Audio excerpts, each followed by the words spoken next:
नमस्कार। दिन भर की बड़ी खबरों में आपका स्वागत है। मैं हूं शिवानी। आज की खबरों में बात होगी पायलट गन पर हो गया खेल, क्या बच नहीं पाएंगे शाह? सुप्रीम कोर्ट ने सुनाया बड़ा फैसला की। और उपचुनाव में कांग्रेस ने पकड़ी बम पर गड़बड़ी, बौखलाई भाजपा की। वहीं नए पेपर लीक बिल पर खड़गे ने उड़ाई धज्जियां, मनुस्मृति पर बोलते ही हाहाकार की। और क्या 6 महीने से फर्जी मंत्री, बुरी फंसी बीजेपी सरकार, सुप्रीम कोर्ट के सामने बोलती बंद की। साथ ही खबर के अंत में बात होगी कुर्सी छोड़े पीएम मोदी पर सीजेपी का सीधा वार बवाल की। इसी के साथ आज दिन भर की सभी बड़ी और प्रमुख खबरों को जानेंगे विस्तार से। उससे पहले एक नजर सुर्खियों पर। जनसुराज और बीजेपी कार्यकर्ता आपस में भिड़े, पीके ने किया बीच बचाव। बांकीपुर उपचुनाव में 5 बजे तक 35% हुआ मतदान, 2025 से 10% कम, 1,17,000 कैश जब्त। बाबूलाल मरांडी ने जीपीएससी और जेएसएससी विवाद पर सरकार को घेरा, सीआईडी जांच पर उठाए सवाल, कहा पूरे मामले की सीबीआई से जांच होनी चाहिए। बिना चुनाव जीते 6 महीने से अधिक समय तक कोई मंत्री कैसे रह सकता है? दीपक प्रकाश पर एससी का बिहार सरकार। धर्मशाला के बीजेपी एमएलए सुधीर शर्मा पर एफआईआर दर्ज, आय से अधिक संपत्ति मामले में विजिलेंस का एक्शन, जांच के दायरे में बैंक खाते और संपत्ति। राखी सावंत ने कंगना रनावत को गटर माउथ कहा, बोली जेड सुरक्षा छोड़कर आओ तो पता चलेगा। बीजेपी सांसद ने जेनजी को गटर छाप कहा था। बागी सांसदों के पोस्टर लेकर संसद पहुंचे कल्याण बनर्जी, प्रियंका गांधी से बातचीत की और कहा पहला चुनाव कांग्रेस से ही जीता। निडर होकर काम करिए, जिम्मेदारी मैं लूंगा। पायलट गन विवाद के बीच सीआरपीएफ चीफ ने बढ़ाया जवानों का हौसला। 3 राज्यों में हुआ उपचुनाव, एमपी के दतिया में और गुजरात के मंजलपुर में, साथ ही बिहार के बांकीपुर में हुआ मतदान। कांग्रेस में बढ़ी कलह, सांसद घुबाया बोले प्रधान इस्तीफा दें, पंजाब के लोग उनसे नाराज, चन्नी के खिलाफ हाईकमान को शिकायत।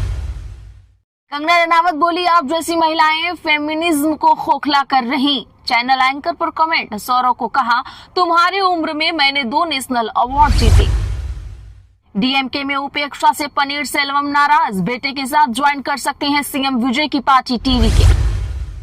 डिंपल यादव बोली सरकार छात्रों को धोखा दे रही, आंदोलन करने वालों को टारगेट कर रही। सपा ने संसद के बाहर आज फिर दान पेटी रखकर किया प्रदर्शन।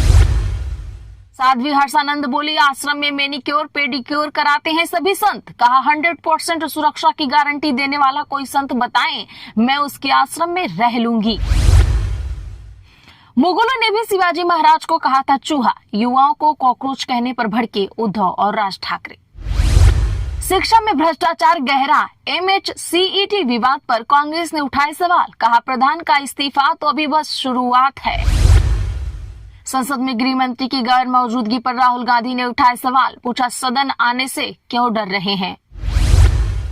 ईरान अमेरिका जंग में पहली बार मिस्र पर हुआ वार, दमियाता पोर्ट पर ड्रोन अटैक, गैस से लदे 2 जहाजों में लगी आग, ईरान पर आरोप। हॉकी इंडिया की जर्सी का रंग बदलने पर भड़की प्रियंका गांधी, सरकार और आरएसएस पर साधा निशाना, जानिए क्या कहा।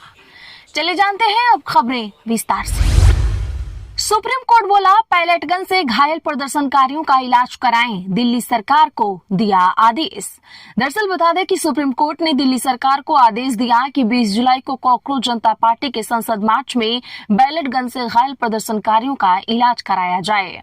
वहीं कोर्ट ने केंद्र सरकार से कहा कि जंतर मंतर पर प्रदर्शन के दौरान तैनात आरएफ के हथियारों और गोला के इस्तेमाल का पूरा रिकॉर्ड सुरक्षित रखा जाए। सिर्फ जय सूर्यकांत, जस्टिस जॉय माल्या बागची और जस्टिस वी मोहन की बेंच ने पायलट गन के इस्तेमाल पर फिलहाल रोक लगाने से इनकार कर दिया है। कोर्ट ने कहा कि पुलिस विशेष स्थितियों में इसका इस्तेमाल कर सकती है। कोर्ट ने कहा कि जब तक पायलट गन के इस्तेमाल की परमिशन देने वाले पुलिस नियमों को चुनौती नहीं दी जाती, तब तक इस पर रोक लगाने का आदेश देना मुश्किल है। कोर्ट ने इसके इस्तेमाल से जुड़ी गाइडलाइन पर केंद्र सरकार से जवाब मांगा है। वहीं पूर्व आईपीएस अधिकारी यशवर्धन आजाद, प्रशांत कुमार सिंह और शेख इरशाद मंसूरी ने याचिका में पायलट गन पर बैन लगाने की मांग की थी। उन्होंने दावा किया था कि संसद मार्च में रैपिड एक्शन फोर्स ने छात्रों पर पायलट गन चलाई थी। कुर्सी छोड़े और इन्फ्लुएंसर बने सीजेपी प्रमुख दीपके ने पीएम मोदी पर कसा तंज। बता दें कि लोकसभा से पारित एंटी पेपर लीक बिल और छात्र प्रदर्शन को लेकर देश की राजनीति गर्मा उठी है।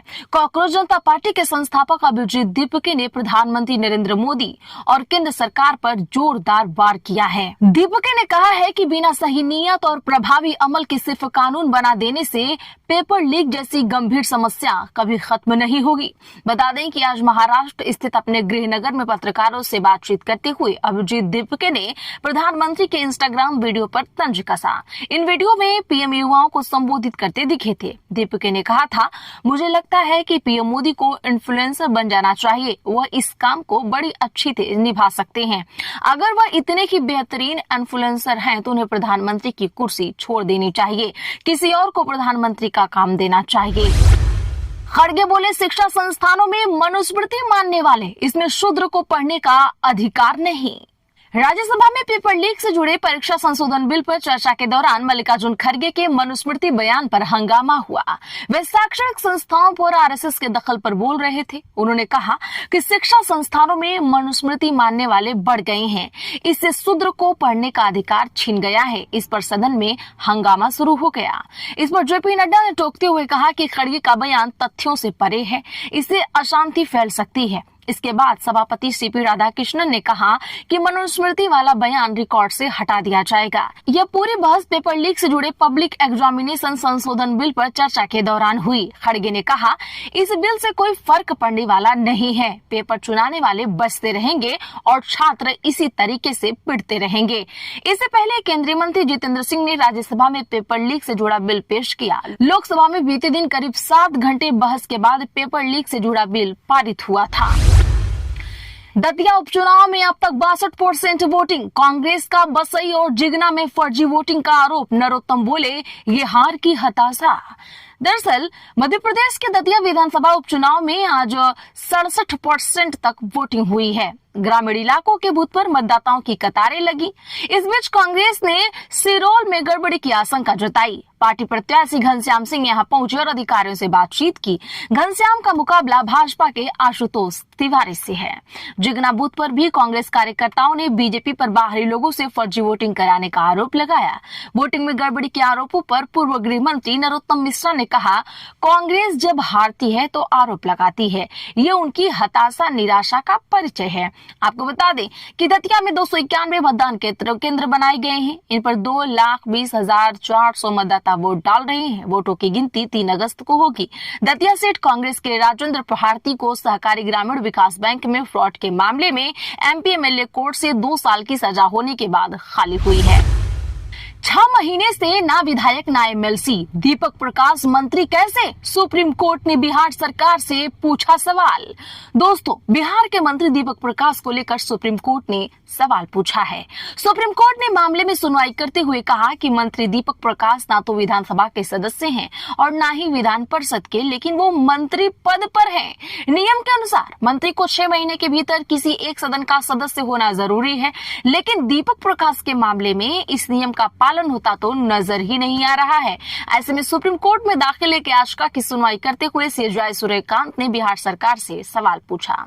ये कानून का शुद्ध प्रश्न है। राज्य सरकार को यह बताना होगा कि कोई मंत्री बिना किसी विधानसभा या विधान परिषद का सदस्य बने 6 महीने से अधिक समय तक मंत्री पद पर कैसे बना रह सकता है।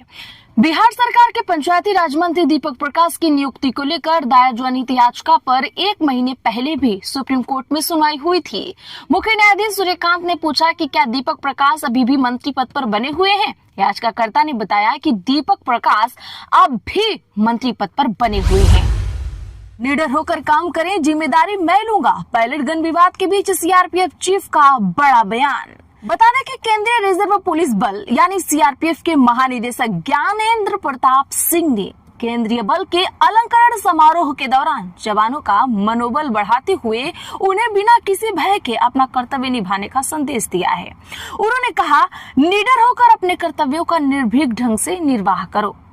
महानिदेशक ज्ञानेंद्र प्रताप सिंह ने कहा कि मैं आप सभी को आश्वस्त करना चाहता हूं कि चाहे मेरी ऑपरेशन बटालियन महानिदेशक ज्ञानेंद्र प्रताप सिंह ने कहा कि मैं आप सभी को आश्वस्त करना चाहता हूं कि चाहे हमारी ऑपरेशन बटालियन हो या लॉ एंड ऑर्डर यूनिट्स, आप देश हित, जनहित और फोर्स हित में जो भी फैसले लें और जो भी कार्रवाई करें, बशर्ते वे आपकी ड्यूटी के ईमानदारी से निर्वहन के तहत हो, उन सभी फैसलों और कार्रवाइयों की पूरी जिम्मेदारी मैं लेता हूं। उन्होंने कहा, निडर होकर अपने कर्तव्यों का निर्भीक ढंग से निर्वाह करते रहें। जहां भी जिम्मेदारी या जवाबदेही लेने की आवश्यकता होगी, मैं महानिदेशक के रूप में उसे स्वीकार कर लूंगा। वहीं नीट मामले पर सवाल पूछे जाने पर भी तब सीआरपीएफ के महानिदेशक जीपी सिंह ने अपने सभी सैनिकों द्वारा अपने कर्तव्यों के उचित निर्वहन में लिए गए फैसलों और कार्रवाइयों का समर्थन किया है। हॉकी इंडिया की जर्सी का रंग बदलने पर भड़की प्रियंका गांधी, सरकार और आरएसएस पर साधा निशाना। बता दें कि भारत की राष्ट्रीय हॉकी टीम की जर्सी का रंग नीले से बदलकर भगवा किए जाने पर अब कांग्रेस सांसद प्रियंका गांधी भड़क गई हैं। उन्होंने कहा कि चाहे वे जर्सी का रंग बदलें या शिक्षा नीति के जरिए इतिहास को फिर से लिखने की कोशिश करें, वे चाहे जो भी करें, आपने देखा है कि हमारे देश के युवा क्या सोचते हैं। आपने जंतर मंतर पर जुटे युवाओं की बातचीत सुनी है, ये देश की आवाज है। प्रियंका गांधी ने कहा, अहिंसा और सत्य पर इस देश की आजादी की लड़ाई की नींव रखी गई थी। इसमें राष्ट्रीय स्वयंसेवक संघ की कोई भूमिका नहीं थी। पूरा देश इस सच्चाई को जानता है, लेकिन जिन लोगों को पता नहीं था, उनको आज पता चल रहा है कि इनकी नीयत क्या है। कांग्रेस सांसद ने आगे कहा कि महात्मा गांधी के नेतृत्व में कांग्रेस पार्टी ने आंदोलन का नेतृत्व किया था। इस देश की आत्मा अहिंसा, सत्य और भाईचारे पर आधारित है। इसे कोई छीन नहीं सकता, ना आरएसएस और ना ही कोई सरकार। वे चाहे जितना भी समाज में विभाजन पैदा करें, बवाले भड़काएं या नफरत फैलाएं, लेकिन देश की आत्मा कायम रहेगी जो भाईचारे, आपसी प्रेम और एकता से बनी है। वे इसे खत्म नहीं कर पाएंगे। पंजाब बंद, अमृतसर में पुलिसकर्मी मरा, प्रदर्शनकारियों ने डंडे दिखाकर लोगों को भगाया। पंजाब के बरनाला में सफाई कर्मचारियों पर हुए पुलिस लाठीचार्ज के विरोध में वाल्मीकि समाज के पंजाब बंद का आज 12 जिलों में असर देखने को मिला है। लुधियाना, बठिंडा, होशियारपुर, फाजिलका, कपूरथला, अमृतसर, पटियाला, पठानकोट, मोगा, रूपनगर, फरीदकोट और गुरदासपुर में सुबह 10 बजे से लेकर शाम 4 बजे तक बाजार बंद दिखे हैं। इस दौरान अमृतसर में ड्यूटी पर तैनात एक पुलिस जवान मरा है। पठानकोट में सफाई कर्मियों ने निगम दफ्तर पर ताला लगाकर जमकर प्रदर्शन किया। यहाँ रैली निकालकर दुकानों को जबरन बंद करवाया गया। वहीं होशियारपुर में मिनी सचिवालय को बंद करवाया गया। मोहाली सिटी में तो बंद का असर न के बराबर ही दिखा था। आपको बता दें कि 22 जुलाई को बरनाला में मांगों को लेकर प्रदर्शन कर रहे सफाई कर्मचारियों पर लाठीचार्ज किया गया था। यूनियन नेताओं का दावा है कि इनमें कई सफाई कर्मचारी घायल हुए और उनके सिर फोड़ दिए गए। महिला सफाई कर्मचारियों के साथ भी दुर्व्यवहार किया गया। डीएमके में उपेक्षा से पनीरसेल्वम नाराज, बेटे के साथ ज्वाइन कर सकते हैं सीएम विजय की टीवी के। तमिलनाडु के पूर्व मुख्यमंत्री और डीएमके विधायक ओ पनीरसेल्वम फिर नाराज बताए जा रहे हैं। उनकी नई नाराजगी डीएमके के साथ है। वह पार्टी में कोई भूमिका नहीं मिलने से काफी नाराज चल रहे हैं। आपको बता दूं कि उन्होंने हाल ही में पार्टी छोड़ने की खबरों का खंडन किया था। सूत्रों का कहना है कि डीएमके में शामिल हुए 6 महीने बीत जाने के बाद भी वे और उनके बेटे दोनों ही पार्टी के भीतर कोई जिम्मेदारी उनको नहीं दी गई, जिस वजह से वो काफी नाराज चल रहे हैं। बीते विधानसभा चुनाव में थेनी सीट से विधायक बनने के बावजूद पनीरसेल्वम को थेनी लोकसभा क्षेत्र में कोई भूमिका या जिम्मेदारी नहीं सौंपी गई। इसका मुख्य कारण ये माना जा रहा है कि वहां से डीएमके सांसद थंगा तमिलसेल्वन का निर्वाचन क्षेत्र में दबदबा कायम है और वही वहां के राजनीतिक मामलों को देख रहे हैं। सूत्रों का कहना है कि क्षेत्र में अपनी उपेक्षा और कोई महत्वपूर्ण पद न मिलने से नाराज होकर ओ पनीरसेल्वम और उनके बेटे ओपी रविंद्रनाथ अब डीएमके को अलविदा कहने और नेता से नेता बने विजय की पार्टी तमिलगा वेत्री कस्कम में शामिल होने पर विचार कर रहे हैं। आज के लिए बस इतना ही। ऐसी ही खबरों के लिए चैनल सब्सक्राइब करें और बगल में घंटी के निशान को जरूर दबा लें। वीडियो को लाइक और शेयर करना ना भूलें।